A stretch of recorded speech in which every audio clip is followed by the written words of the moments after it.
But guys, I mean, it does look like perhaps it is a two-horse race, and how exciting to see that as well, so close. Yeah, I was there at Stamford Bridge on Friday night covering the Chelsea vs Arsenal game. It did feel like the moment where it went from 3 to 2. Arsenal, as you can see there, 6 points behind. I don't think Chelsea will even drop 1 point between now and the end of the season on the form they are. But Man City and Chelsea are the two best teams in the league at the moment. And you could even put a serious argument that Man City are playing the best football. They have the best defence, conceded the fewest goals, and they've got a front 4 or 5 to be absolutely frightened of. Bunny Shaw, Chloe Kelly, Lauren Hemp, Mary Foster's name a few. But despite how well Man City are doing, Chelsea are still top of the table, which shows that sort of, winning mentality that Emma Hayes has created at the club.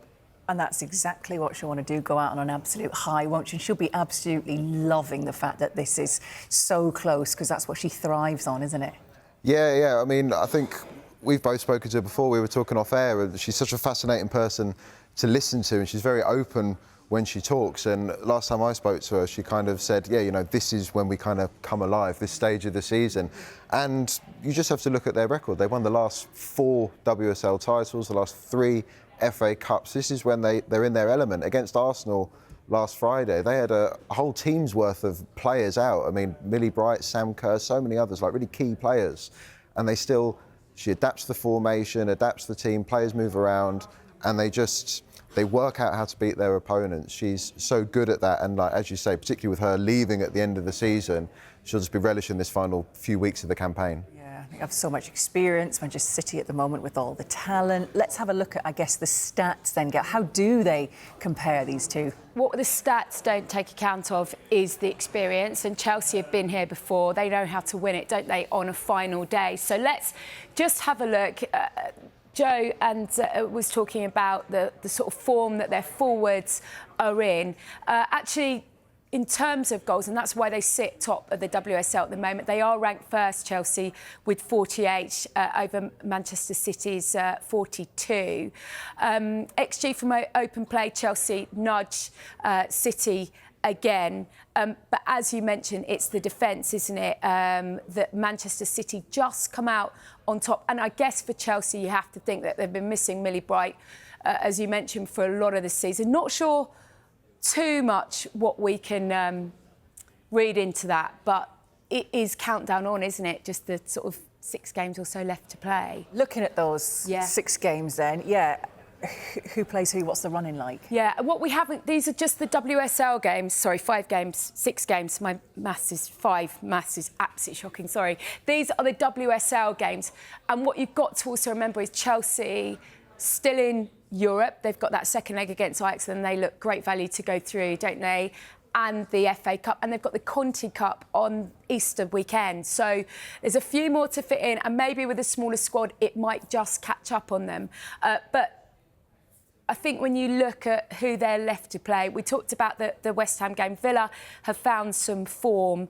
Manchester United on the final day. They've played some good football, just haven't had the consistency that they had last season.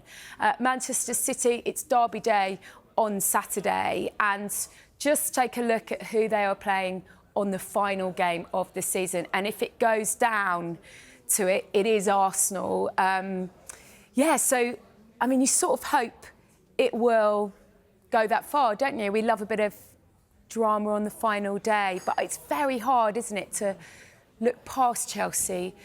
We talk about playing football on a pitch, but the emotion behind what Emma Hayes has done, and it's the way, she won't admit it, but it's the way she wants to go out, surely. And her players wanting to do it for her as well, isn't it? That's exactly right. We know it's Chelsea on top as well in the Champions League tie against Ajax. So do you think if Emma Hayes were to have a choice, would it be the WSL? Would it be going out with the Champions League? What do you reckon? Well, that Champions League has been that one trophy, that one elusive trophy that's been there for Emma Hayes. I think they can prioritise it, but they definitely can't count on it. She'll want it all, I know that. Yeah, of course, and that's how Emma Hayes' mind will work. It will work like that. But the way this Champions League knockout stage is looking, it looks like a real blockbuster end to the campaign. If everyone who's leading after the first legs goes through, you've got Lyon, Chelsea, Barcelona and PSG. That's a who's who of Europe's elite in the semi-finals. I mean, you can say there's no reason why they can't do it, but there are 3 very good teams in those or halfway through to those semi-finals that show why they can't win the Champions League. Yeah, and as we know, we're going to lose Emma Hayes. She'll go out on a high with something. I'm sure there'll be more silverware for her. But we've talked a lot since that news about how much she'll be missed, but I'm sure the other managers will be, in the nicest possible way, glad to see the back of her. Yeah, purely from a competitive point of view, Yeah. I think they'll be delighted that she's gone. From a kind of league-wide point of view, I think it is a huge blow. I mean, you shouldn't overlook how big a character she is. She transcends men's, women's football, just any football fans. They know who Emma Hayes is, and they understand the impacts that she's had on just English football. She's kind of helped to revolutionise women's football in the way that she's adapted tactics and the way that how much it's developed through the amount of time that she's been at Chelsea, over a decade now. The game's kind of unrecognisable from when she started there. She's one of the biggest names in English football. She'll be a huge loss. But like you say, I think Jonas Eidevall, Gareth Taylor, all the other managers will be kind of thinking this is an opportunity, because it's going to be a really tough job for whoever comes in to replace her at Chelsea. Yeah, it's not just the success that Chelsea will lose when it comes to Emma Hayes, it's the winning mentality, it's that environment. I've spoken to so many Chelsea players this season who have said you can just feel the winning mentality, and that's down to Emma Hayes. I don't think there's any club, men's or women's, that has one individual so seeped into the culture.